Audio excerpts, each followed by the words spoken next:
Olá, professor, professora, sejam bem-vindos a mais uma aula do subsídio do CAPED. Na lição anterior, nós falamos sobre a questão do evolucionismo e do criacionismo, tá? Nós partimos do ponto, como a própria palavra de Deus nos ensina, quando a gente pega a Bíblia, nós começamos por Gênesis, né? E Gênesis começa a falar sobre o princípio de tudo, tá? Então, achamos por bem dar uma aula introdutória, aula número 1, sobre essa questão do criacionismo e evolucionismo. E hoje nós vamos falar sobre a origem do matrimônio. Aí os jovens já falam, cara, você saiu do evolucionismo e do criacionismo, já jogou direto no casamento, já foi bem avançado, né? Então, por quê?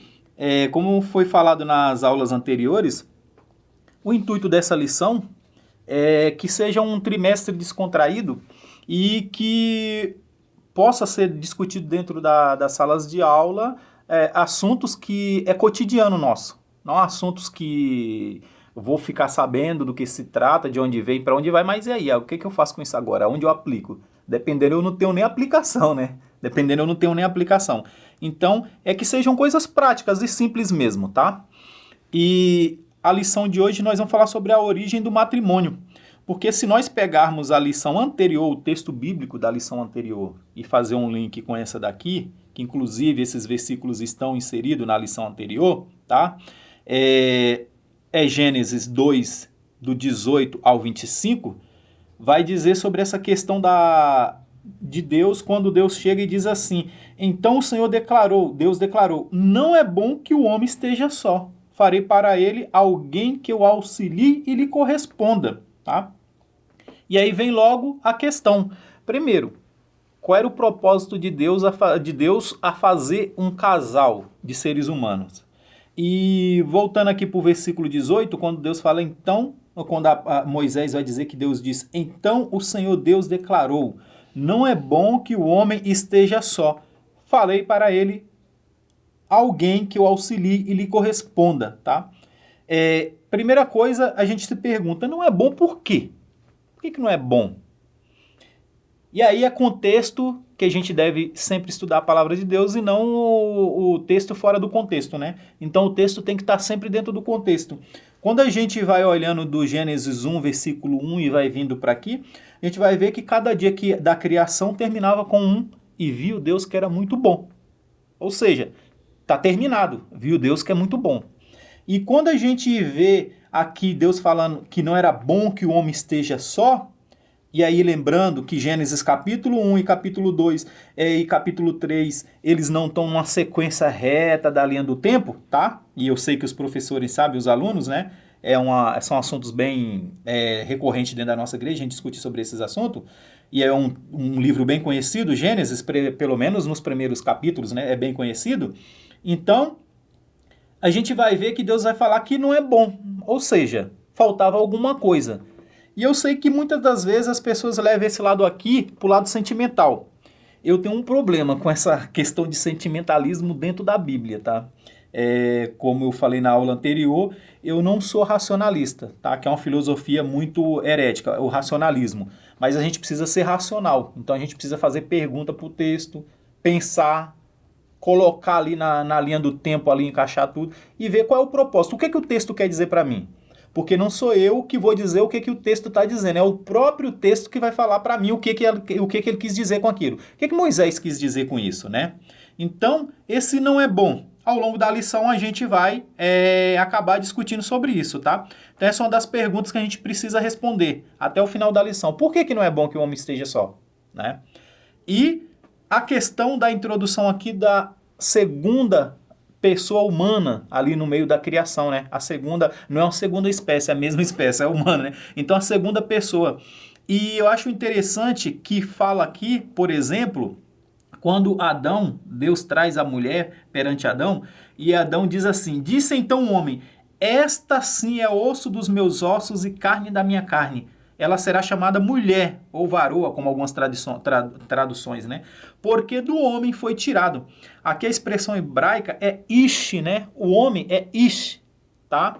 E quando vai trazer a mulher, por exemplo, é isha, tá? É isha, ish e isha. é uma curiosidade que dentro dos idiomas, né, dentro da língua, do vernáculo e tudo mais, é o único dialeto, é o único idioma que traz o feminino verdadeiramente do masculino. Por exemplo, homem, mulher. Tem nada a ver a palavra homem e mulher. Em inglês, man e woman. A mesma coisa. E assim por diante. Já dentro do hebraico, não. Ela tem a mesma raiz, tá? Então vê que perfeição, né? Quando a gente vai olhar essa questão aí, que perfeição até na língua, né? Porque é uma variação, homem e mulher. Portanto, Adão, quando ele vê, ele reconhece, essa sim, é uma igual a mim, né? Ele fala, essa é igualzinho a mim. Só que esse igual que ele está falando não é nos atributos físicos, né? Ele está falando pessoa, da mesma espécie. Esse é aquele que encaixaria com ele, né? E a palavra ish também pode ser traduzido, tá? A questão da mulher, né, que ela fala que foi tirado do lado. Essa é do meu lado. Portanto, a palavra ish também se traduz dentro do hebraico como lado, tá? É traduzido como lado. Então Adão falou, olha, essa saiu do meu lado, ele reconheceu. E aí eu sei que tem uma alegoria, tá? Tem umas alegorias aplicadas tanto dentro do cristianismo quanto do judaísmo sobre essa questão de como que a mulher foi criada, né? Que Deus fez o homem cair, a primeira cirurgia e tal, tudo mais. Alegoricamente falando, é legal, né? Não tem problema nenhum com isso, mas a gente imagina por quê? O que nós entendemos de tirar uma costela e fazer outra coisa, só tirar uma costela, precisaria cortar e tal, tudo mais. E aí vai vir aquela alegoria, não teve sangue, né? Não teve dor, a primeira anestesia, a primeira cirurgia e tal, tudo mais. É uma alegoria legal, bonitinha, mas quando a gente se trata de Deus e alguém que fez alguém sair do pó da terra, amassou e soprou, a gente vai ver que não é bem dessa forma aí, né? A questão da costela aqui é clara, que Deus tirou uma costela do homem e fez. Mas não necessariamente precisaria fazer um corte, né? Então tem essa questão aí, que a gente precisa ficar atento quando a gente vai falar da Bíblia, a gente não alegorizar muito, tá? Eu sei que em alguns pontos acaba até sendo inevitável, mas a gente tem que ter cuidado com alegorias na Bíblia, tá? Então, quando traz a mulher, vê que Adão, ele fala, agora pronto. Vamos dizer, a tradução mais antigas, as bem antigas da Almeida Revista aí traduzida, por exemplo, tem algumas expressões que falam assim, agora sim. Vê que coisa, né? Ele fala, agora sim. Agora tá completo, agora tá legal, agora ficou bom, né? Mais ou menos assim. E outra coisa que a gente precisa prestar atenção aqui, ficar atento aqui, que quando fala que Deus falou assim, não é bom que o homem esteja só. A gente leva para o lado da solidão, que Deus olhou o homem, criou tudo, fez o homem, e chegou um momento, Deus ficou observando, e o homem era triste, né?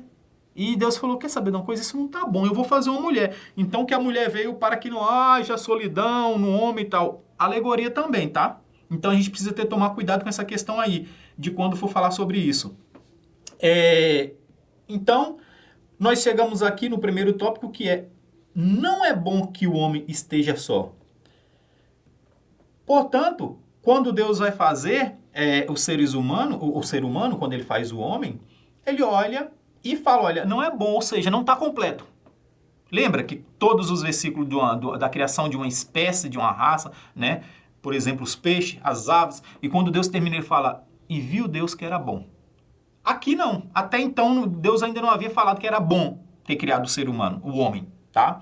Então, quando a gente vai ver, e viu Deus que era muito bom, quando ele cria o homem, ele já tinha criado a mulher. Portanto, quando Deus cria o homem, tira uma costela desse homem, coloca ele num sono profundo, tira essa costela, e ele acorda, ele fica encantado com aquilo lá, tipo, não tô mais só, né? E essa é igualzinho a mim. E é igual, como diz algumas traduções aí que eu gosto, né? Agora sim. Agora o negócio ficou bom, né? Agora sim. Então, quando Deus viu isso, Deus encerrou a criação humana. Ele falou, e viu Deus que era muito bom. E aí tem uns contextos também que a gente pode prestar atenção. Por que não era bom?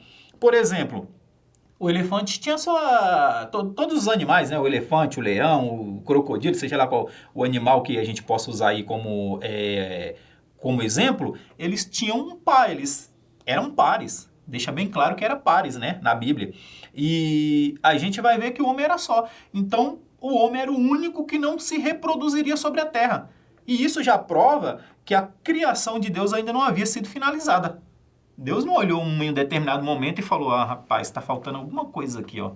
Aí olhar para a solidão do homem lá sentado, né, triste, pensativo, fala bem assim, vou criar uma mulher para esse cara aqui. E aí tem até umas alegorias engraçadas sobre esse assunto, mas observa que não é bem assim, tá? Deus simplesmente ainda não havia fechado, vamos dizer assim, os dias da criação não havia se completado. Mas quando Deus termina de criar o homem e a mulher, ele fala, olha, agora sim, é muito bom, é perfeito, né? Mais ou menos trazendo para o nosso idioma uma coisa mais próxima do que foi dito, seria, agora sim, e viu Deus que estava perfeito, e viu Deus que estava muito bom, né? Não é bom só, é muito bom. Então era perfeito. E Adão vê ali uma companheira. Portanto, quando nós olhamos essa cena, a gente vai ver que Deus traz a mulher até o homem. Não é o homem acordou, olhou para o lado e a mulher estava. Não, Deus traz. E aí a gente vê esse exemplo em várias partes da Bíblia, tá? A gente vê, por exemplo, quando Abraão vai trazer, né? Que ele manda seu servo Damasceno trazer a esposa para o seu filho. A gente vai ver mais para frente também dentro da Bíblia, quando Jesus vai falar sobre a questão da noiva e o cordeiro. Então a Bíblia está cheia dessas referências nupciais, tá? Dessas referências nupciais. E aqui Deus traz a mulher, traz aquela que é igual ao homem, que é do seu lado, aquela adjuntora, que ele, lá na eternidade, ele falou, olha, teremos concluído a criação no dia que fizermos assim, tá? Então, Deus traz até Adão e Adão se alegra. E isso aqui dentro do hebraico, essa expressão de Adão, quando ele fala, essa sim é osso dos meus ossos e carne da minha carne, é um poema, tá? Na tradição judaica, eles traz isso aqui como um poema. É o primeiro poema dentro da Bíblia. Nós sabemos que a Bíblia tem diversos poemas, né? Principalmente dentro do livro de Eclesiastes, Provérbios e Salmos em si no geral, né? Que já é o próprio Salmos, o Saltério no geral já é poemas, já é poesia, tem poesia. Então, fala que aqui é a primeira poesia. Eles tratam isso aqui dentro da tradição judaica, né? Como uma poesia, a primeira poesia. Adão fez um poema de alegria, ele compôs um poema, né, de alegria de ver Eva, tá? Então, o não é bom, tá aí, o professor fica à vontade para explorar outras visões, é bom, né, fazendo um trocadilho aqui, é bom, inclusive, que ouça os alunos, cada um deles dá a sua visão, né, eu pegar ali 2 ou 3 que seja, e aí, o que você acha aí? Qual é a sua visão sobre esse assunto? Que às vezes nós aprendemos melhor dessa forma, tá? Quando nós damos a nossa opinião, aqueles que têm menos vergonha, é claro, né? E aí é bom ser incentivado a dar opinião. E aí, por que você acha? E aí depois o professor chega e dá a visão dele, né? Claro. E para os alunos. Mas é bom a gente discutir essa questão aqui, tá? Principalmente nos dias que nós estamos vivendo hoje em dia, com a questão do feminismo exacerbado, do machismo exacerbado, tá? Dessas, vamos dizer assim, desses extremismos dos dois lados, tá? A mulher, eu não preciso de homem. Eu me falo, eu não preciso de mulher. O que é totalmente ridículo, né? Esses tipos de fala, mas a gente vê muito isso aí. Hoje em dia tem uma cultura, principalmente, né, no lado feminino, da mulher independente, que ela não precisa de homem. Eu não preciso de homem. Como assim você não precisa de homem? Né? Então é bom que a gente pare para pensar um pouco aqui, porque a palavra de Deus falava assim, não é bom que o homem esteja só. E quando foi criado uma igual, uma ajudadora, uma adjuntora, seja lá como for traduzido aí, vê que o homem ficou feliz. E ele fala, agora sim, agora está completo, agora está legal. Né? Então ele viu ali algo bom. E aquilo que Adão viu, e ele disse, agora sim, Deus olha e fala...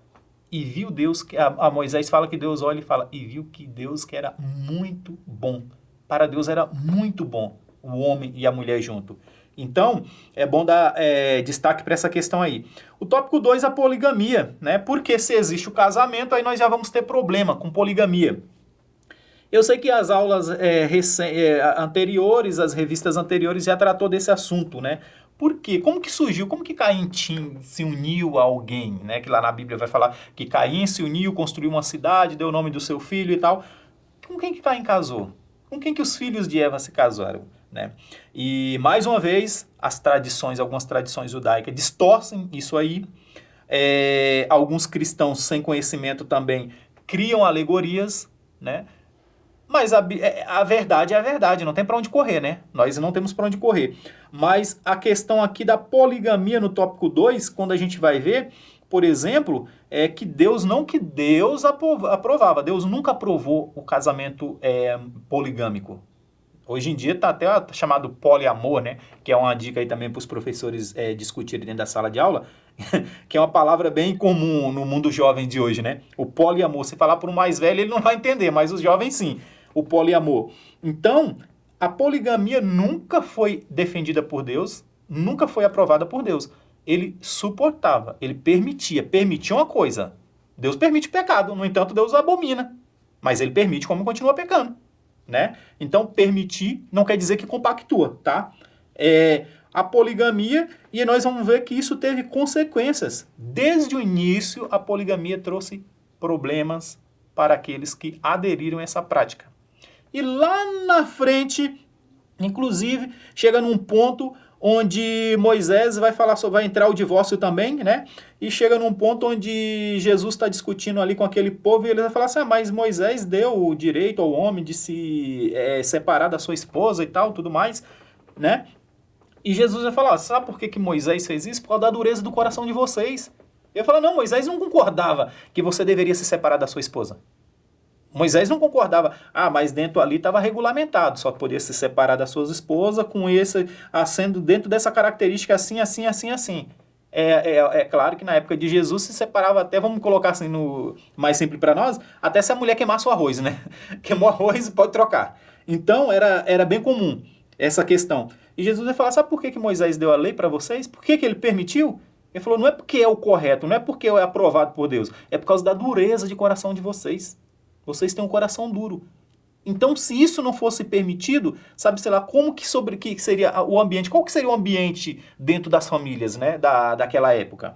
Então, ele vai falar que o divórcio, inclusive, ele foi permitido por causa disso, da dureza de coração do homem, da dureza de coração dos homens. E vê que não é nem da mulher, né, do homem, tá? Então, a poligamia, ela sempre trouxe problemas. Aí, um dos maiores problemas que a gente vê nessa questão da poligamia, por exemplo, é em Abraão. Abraão teve várias concubinas e tudo mais, né? E só contando aí como esposas mesmo, ele teve 3, né? Agar, Sara e Quetura, que só vai aparecer lá no finalzinho. Parece que Moisés não queria não queria soltar ouro, né? Não queria falar, mas lá no finalzinho, na morte de Sara, e Abraão já tá partindo dessa para melhor. Aí ele vai citar Quetura, né? Naquela repartilha dos bens que Abraão repartiu os bens com todos os seus filhos, e vai citar essa esposa que é a Quetura, e vai colocar não como concubina, mas como esposa, né? Então a gente vê que a poligamia e suas vertentes, ela trouxe muito problema para a família. E aqui fica bem claro, quando Jesus vai falar sobre essa questão lá do divórcio, ele vai falar sobre a carne do ser humano, do homem e da mulher. Ele vai falar sobre a questão da visão do Gênesis aqui, dessa carne da minha carne, ossos dos meus ossos, né? Ossos dos meus ossos, carne da minha carne. Por quê? O homem e a mulher foram criados como complemento um do outro, tá? Então, não foi feito para viver em mais de um. Né? Um homem, 2, 3, 4, 5, 6 mulheres, igual algumas religiões até pregam, o muçulmano, por exemplo, prega isso aí, tá? O mais de uma esposa. Algumas tradições dentro do judaísmo ainda mantém também, né? Mais de uma esposa, e aí eles vão mais para a questão ética e moral, que precisaria tratar as duas igual, da mesma forma e tal. Isso é mais visível dentro da área muçulmana, né? Da religião muçulmana. Então, a gente vai ver que isso sempre deu problema. Mas, de verdade, Deus, ele sempre planejou. Ele não fez 2 mulheres para Adão. Igual tem um mito dentro do judaísmo da Lilith, né? A questão da Lilith, que era outra mulher de Adão. Mas o padrão que Deus fez foi um casal. Todos foram feitos casais, tá? Foram feitos casais. O reino animal segue as regras do reino animal, mas os humanos foram feitos para ter uma esposa, tá? E, como eu disse, isso trouxe muito problema. E aí os professores ficam à vontade para explorar esse assunto aí, tá? E é bom a gente citar, por exemplo, a questão do Isaac, né? Isaac teve uma esposa, uma única esposa. Você vê que é possível viver num mundo onde a cosmovisão ao redor da pessoa ela seja fora dos padrões bíblicos, fora daquilo que Deus diz, tá? E ver que aqueles ainda não tinham a palavra de Deus, né? A Torá ainda não existia, o Antigo Testamento não existia, mas a lei moral estava dentro deles. O homem sabia que o homem foi feito para uma única mulher e que a mulher foi feita para um único homem. Isso aí tá dentro da lei moral, né? Da lei ética e moral que está dentro do homem. Então a gente vai ver que Isaac ele percorre um caminho diferente do que o seu pai fez, né? Ele teve uma única esposa. E Jacó mais para frente vai ter mais de uma, vai ter duas e tal, tudo mais, e concubinas, mas a gente vê o exemplo de Isaac, né? E no tópico 3 nós vamos chegar sobre a questão da monogamia, o padrão de Deus para o casamento, tá?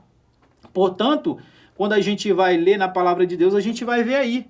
E uma das coisas que a gente precisa prestar atenção aqui é, como eu falei já, a questão dos valores éticos e morais, que a lei de Deus, ela foi dada escrita, Deus inspirou Moisés a escrever a lei, transcrever, né, aquilo que estava dentro do homem, a lei moral, que já é intrínseca no homem para colocar num papel, vamos dizer, colocar assim, né, como um papel, não por causa que a partir daquele momento existia a lei, mas a lei ela sempre existiu dentro do homem. E isso faz com que essas pessoas eles tinham essa consciência de que o homem foi feito para uma única mulher e a mulher é feita para um único homem. E então, quando a gente vai para a Bíblia, que a gente vai ver que esses heróis da fé, eles acabaram, né, vacilando ali também nessa questão. Jacó vacilou nessa questão, Abraão vacilou nessa questão. A gente vai ver, inclusive, o grande Salomão, o rei Salomão, Davi, né? Davi tem até casos escandalosos envolvendo mais de uma esposa, né? Por a forma, inclusive, dele adquirir uma delas e tudo mais. Tem essa questão aí. Mas é que isso sempre trouxe problema para as pessoas que aderiram a essa prática. E hoje em dia, nós temos dois problemas, tá? Um deles é o chamado poliamor, tá? O professor fica à vontade para explorar, que é pregado aí fora, tá? Não tem limite de casal, desde que permitido entre eles, não tem limites de casais, tá? E nós temos o outro extremo, que é a questão da taxa de casamento, da taxa de união, ter caído bastante. Hoje em dia, a geração atual, por exemplo, uma pesquisa aí, várias pesquisas tem, né, sobre esse assunto, e fala que o planejamento de um casamento, de uma estrutura familiar nessa geração atual, ela é bem menor do que a da geração anterior. Que o jovem de hoje em dia, eles pensam primeiro em carreira, viajar, comprar algo, né, que ele acha importante, um apartamento, um carro, seja lá o que for, inclusive viajar, conhecer o mundo, né, a curiosidade de conhecer o mundo. Aí lá na frente, quando tiver mais maduro, adquirido uma bagagem cultural e tudo mais, eu vou construir uma família. O número é incentivado pela cultura, pelos governos e pelas cosmovisões vigentes no nosso tempo, essa questão aí do ser humano viver sozinho. Alguns países, inclusive, têm um chamado Ministério da Solidão. Vê que ponto que chegou, né? Ministério da Solidão. É comum na Grã-Bretanha, é comum no Japão, principalmente no Japão, tá? O Ministério da Solidão, que trata de pessoas que ficaram velhas, sozinhas, e isso traz problemas, porque a pessoa, ela depois de velhos, né, uma velhice avançada, ela acaba voltando a ser dependente dos outros, e o governo precisa amparar essas pessoas. E aí criou-se o chamado Ministério da Solidão. E o nome é esse mesmo, Ministério da Solidão. É comum no Japão, é comum na Itália, que são países com populações, a faixa de idade da população mais velhas é maior, tem poucos jovens, e isso aí vem também com a questão da globalização, né? Do avanço das ciências, da tecnologia, a globalização trouxe, e as pessoas, os mais jovens, eles largam os seus países para ir para países tipo Estados Unidos, aí já tem uma condição melhor, né? Financeiramente melhor, então vai principalmente para Estados Unidos, a região do Oriente, né? Emirados Árabes, onde está crescendo bastante a questão da tecnologia, oportunidades de de negócios, tá? Oportunidades de negócios, não estão mais querendo cuidar das terras. Na Itália, por exemplo, a vinicultura, que é muito forte, né? E na França é um pouquinho diferente, tem essa cultura também, mas é um pouquinho diferente, mas principalmente na Itália é bem acentuada. Então eles largam seus países e vão para outros porque eles não querem herdar o legado da família, eles querem um outro tipo, construir seu próprio legado. É legal, é bacana, sim, mas acabam abandonando seus pais, os mais velhos ficam sozinhos, e, por exemplo, a Itália paga para quem, dependendo do lugar, ela inclusive está pagando, tá, para pessoas estrangeiras que queiram morar em cidades. Ele paga dá casa para você morar, dá um pedaço de terra ali onde naquela cultura deles para cuidar, e a pessoa vai para lá. Basta comprovar que tem um certo parentesco com a nacionalidade italiana, já é aceita, e se não tiver também, né? Então a gente vê que as cidades fantasmas que está se criando na Europa antiga, na parte mais antiga da Europa, né? E por quê? Porque a sociedade envelheceu e os jovens, eles estão abandonando esses lugares. O estilo de vida também não é, né, calmo, pacato, já não atrai mais essas pessoas. E aí a gente vê a questão da solidão do homem, tá? Do ser humano. Então, aí a gente vai ver que essa questão da solidão, ela é complicada. Então, quando o ser humano ele opta, não, eu vou, o último caso, a última coisa na minha vida, depois eu vou constituir uma família. É legal ter planejamento, sim, é extremamente importante um planejamento, tá? De sua vida familiar, financeira, tá? Como que você vai fazer, tá? A gente sabe que tem os erros aí extremos do outro lado, né? De jovens demais, que é problema, tá bom? É um problema social de jovens demais tendo responsabilidades que eles não estão capacitados para isso. Filhos, né? Ter filhos muito cedo, inclusive juventude, adolescência, né? Uma coisa escandalosa, mas na adolescência tendo filhos, e isso impacta na sociedade, na questão social no geral.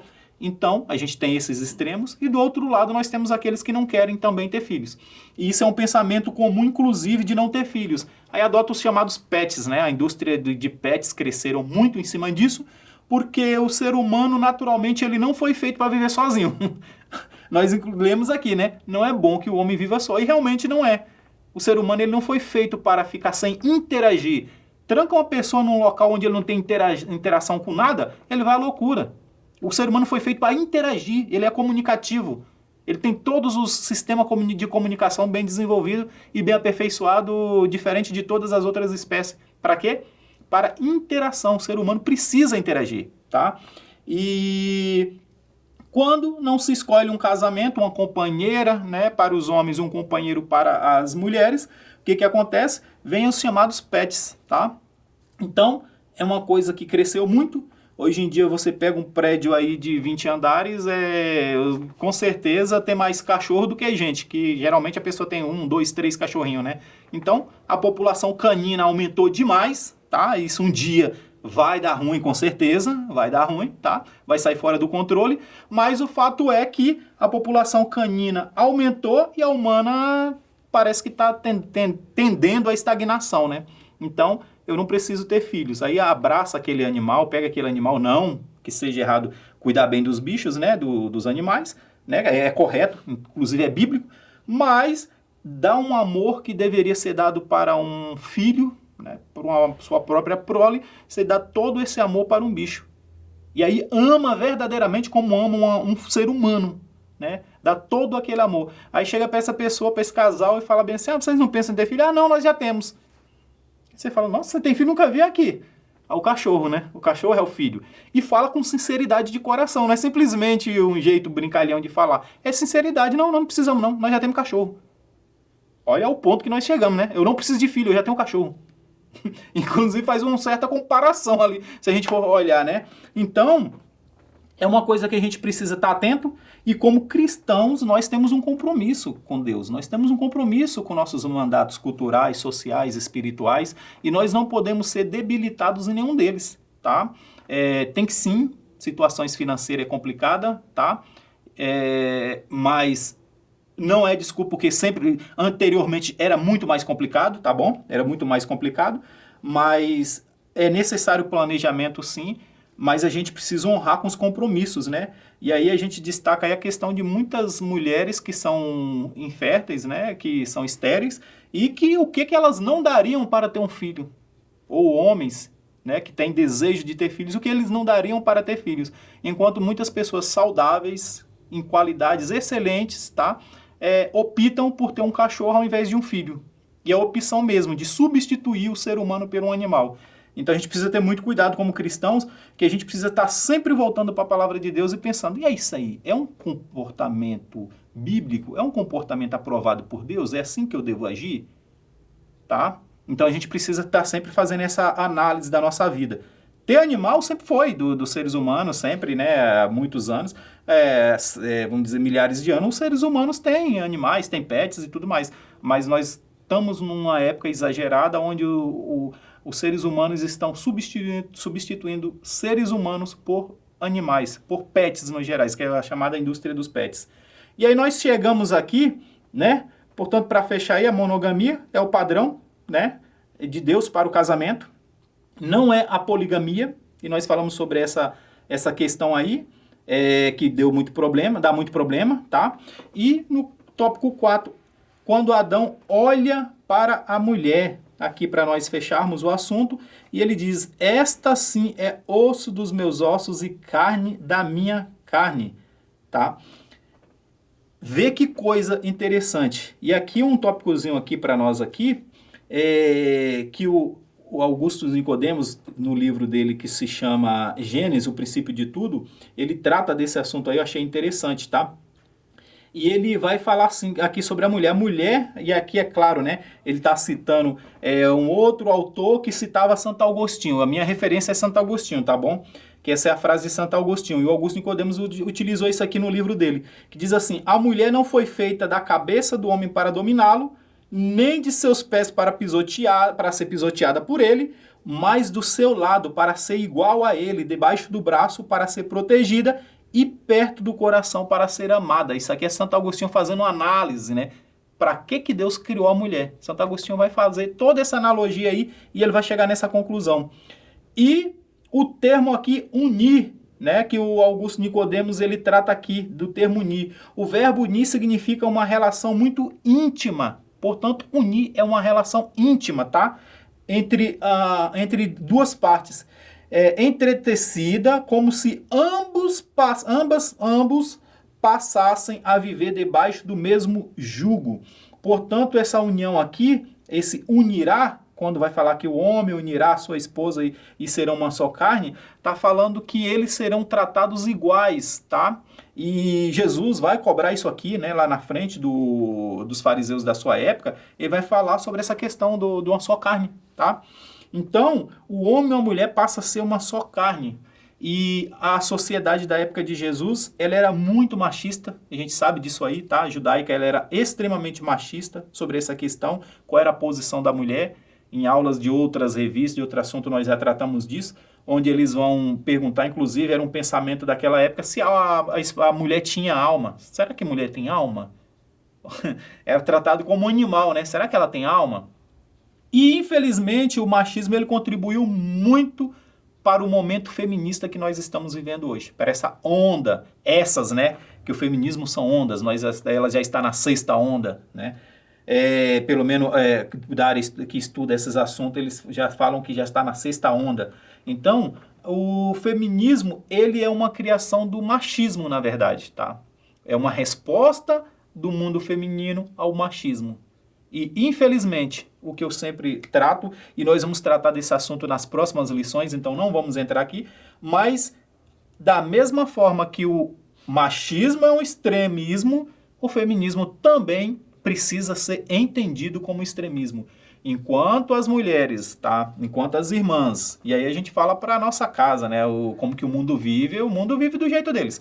Enquanto as mulheres cristãs não entenderem, porque é algo que é uma corrente que cresceu muito dentro das igrejas, tá? Muito mesmo, exageradamente. Enquanto elas não entenderem que o feminismo nada mais é do que um extremismo do feminino, assim como o machismo, esse mal ele não vai ser combatido. porque o feminismo dentro do mundo cristão, na área das mulheres, eles são muito cultuados, tá? É aquelas irmãs empoderadas. É fácil pegar uma pregação feminista e não feminina, tá? Feminista, onde exalta a mulher que é empoderada, coloca o homem lá embaixo e a mulher lá em cima, tá? E tem toda uma questão aí filosófica de movimentos, tá? Tem toda uma questão aí de movimentos ideológicos que vamos tratar para as lições posteriores. Lá na frente nós vamos tratar sobre esse assunto, mas isso gera impacto na juventude de hoje. Então, a mulher, ela sempre procurou, né? Ela sempre cobrou de um homem, vamos dizer assim, um homem sensível. Lá atrás era chamado assim, né? O homem sensível. E hoje em dia tá aí o homem sensível, tá? Então tá aí o homem sensível. Então a gente precisa ter muito cuidado. Então o feminismo, infelizmente, dentro das igrejas é uma prática cultuada, tá? Muito defendida por falta de conhecimento da palavra de Deus, por falta de entendimento, tá, da palavra de Deus. E aí também vem toda uma questão de cosmovisão. Por que as pessoas dentro das igrejas, por que abraçam o feminismo? Por que essas irmãs abraçam o feminismo?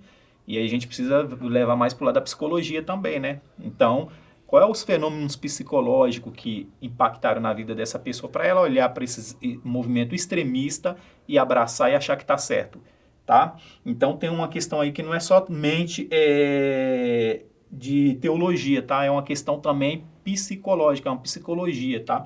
Então, a psicologia entra nessa questão aí. Mas vê que aqui Adão, né?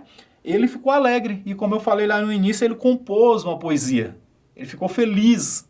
Ele falou, essa é uma isha. O homem, a palavra usada é ish, né? Como eu falei, né? Que é o único idioma que traz o feminino verdadeiro do masculino, a mulher como sendo a versão feminina da palavra masculina, né? Do homem, homem e mulher, ish e isha, tá? E ele compõe um poema em alegria. Ele reconheceu que estava diante de algo igual a ele, não maior, como diz Santo Agostinho, não maior e nem menor, né? Não foi feito da costela, não foi feito para ficar nem embaixo dos pés dele e nem acima dele, porque a gente vê os papéis invertidos, infelizmente, tá? As inversões de papéis e de valores, ela é muito grande, tá? Na sociedade atual, e isso impacta também a igreja. E a gente vê as mulheres querendo ocupar o papel dos homens e, consequentemente, os homens também ocupando lugares das mulheres, né? Então, essa confusão, essa Babilônia aí, tá? A gente vê e que não é comum. Deus fez cada um com seu papel, cada um com as suas responsabilidades, dotados de suas capacidades de cumprir plenamente as suas responsabilidades e seus papéis, mas cada um tem o seu, tá? E o homem aclamar para si o seu lugar de direito e aclamar junto com ele o lugar de direito da mulher é o que deve ser feito, né? Então não é defender, falar assim, o homem precisa defender o seu lugar, o seu terreno, como se fosse como se brincam, né? O alfa, né? Eu sou o alfa, eu que mando aqui. Não, não é isso. A questão é aclamar o seu lugar de direito, né? Seu lugar que ele pensa que é de direito, o que realmente é de direito dele, e colocar a mulher no seu devido lugar de direito, que é direito dela, e que não é constituído nem o do homem, foi constituído pela mulher, e nem o da mulher foi constituído pelo homem, tá? Quem constituiu qual é o lugar de direito de cada um é Deus. E a Bíblia é o manual único e verdadeiro que pode orientar, tá? A entender qual é o meu papel, até onde que eu vou, tá? Isso é um problema para os pastores, infelizmente, tá? Infelizmente, isso aí dá um trabalho gigante para os pastores que tem que orientar os casais a entender qual é o papel deles dentro do lar. Qual é o papel do homem? Cobrar o papel do homem, cobrar o papel da mulher. E nas aulas, não vamos entrar muito aqui nessa questão, porque a gente vai tratar desse assunto nas próximas aulas, tá? Mas você vê que isso aí reflete na igreja. Uma coisa que a gente precisa entender aqui para a gente finalizar é o seguinte, que toda a nossa cosmovisão, ela afeta o jeito como nós adoramos a Deus. O jeito que eu entendo que eu sou, como foi falado na aula anterior, que o homem precisa conhecer ele, conhecer aquela coisa da filosofia, conheça a ti mesmo, né? Mas o conheça a ti mesmo verdadeiramente, através da Bíblia, né? Então, o homem ele precisa entender quem ele é e quem Deus é. a nossa cosmovisão de quem é Deus e de quem somos impacta nas nossas relações sociais, tá? O homem com a mulher com o homem, com os nossos irmãos, tá? Com a sociedade, impacta na nossa relação social e, inclusive, impacta na forma como nós adoramos a Deus. O culto e o culto racional, que nós vamos defender ainda em lições posteriores, esse culto racional, ele é impactado de acordo com a forma que eu sei de quem é a pessoa de Deus. Porque para mim me conhecer e saber quais são os meus limites, os meus papéis e quais são as minhas capacidades, eu preciso primeiro conhecer aquele que me criou e que me dotou dessas capacidades, porque eu sou um ser limitado. Mas qual é o meu limite? Então, como que eu sei qual é o meu limite? Para mim conhecer qual é o meu limite, eu preciso voltar para a palavra de Deus, estudar a palavra de Deus e conhecer os meus limites. Se eu não conhecer os meus limites, eu vou achar que eu sou capaz de coisas que eu não sou, ou eu vou achar que eu não sou capaz de coisas que eu sou capaz. Então, vê que tem aí uma falta de conhecimento de si próprio. Para nós nos conhecermos, é necessário conhecer a Deus. E por que isso é importante? Porque a partir daí vai impactar na forma como eu adoro a Deus, como eu cultuo. O meu culto é resultado do quanto eu conheço a mim mesmo e eu conheço a Deus, tá? Então, é importante nós destacarmos essa questão. Então, como nós falamos aqui, para encerrar, a alegria, que é importante, isso aí, o professor explorar esse assunto, a alegria que foi para Adão, né? Ver aquela que estaria igual a ele, de igual para ele, para dividir suas tarefas diárias, para dividir as questões sentimentais, tá? Alguém que pudesse estar de igual com ele, alguém para fazer companhia a ele. E aí a gente vê a questão da humanidade, o berço da humanidade. Daí sairia, não saiu, né? Todos os seres humanos. A lição anterior nós falamos sobre criacionismo e evolucionismo. A ameba que evoluiu e tal. Mas no criacionismo não. Nós temos uma mesma raiz, nós temos o mesmo ancestral comum. E o nosso ancestral comum era ser humano, não era um chimpanzé, não era um bicho que subiu na árvore e um dia decidiu descer, tá? Era seres humanos. E esse humano eram perfeitos em tudo, porque foram feitos pelo próprio Deus. E esses seres humanos eram Adão e Eva. E a partir deles, todos nós descendemos. Então, é importante nós destacarmos essa questão aí, de onde nós viemos, quem nós somos, que essa é a grande confusão, né, da mente humana secularizada. De onde viemos, quem nós somos e para onde vamos. E é natural que isso incomode o mundo, que as pessoas do mundo se incomodem com isso. É natural, porque você viver num local onde ninguém sabe quem é, de onde veio, para onde vai, e aí a gente vai tratar desse assunto, da confusão de quem eu sou. Eu sou homem, sou mulher, eu sou ser humano, eu sou máquina, eu sou um bicho, eu posso ser um cachorro daqui a uns minutos? Eu posso ser um gato depois? E aí, como que fica isso? Então, essa falta de orientação do homem entender quem é ele, qual é o seu papel no universo, que cria todas essas confusões, tá? E ter alguém que tem convicção plena de tudo isso, que é a questão existencial da humanidade, a maior questão existencial da humanidade, ter alguém que tem plena convicção dessas questões, de quem são, de onde veio, para onde vai, é óbvio que isso vai incomodar, tá? É óbvio que isso vai incomodar muito, muito mesmo. E nós cristãos, nós não podemos abrir mão dessa verdade, tá bom? Sendo assim, lição simples, introdutória aí, mais uma para nossa revista, e a partir dos próximos tópicos nós vamos aprofundar mais sobre essa questão aí, para nós finalmente respondermos na última lição, a lição 13, chegarmos no ponto que nós queremos, que família é um projeto de Deus, tá bom? Que Deus abençoe a todos e muito obrigado.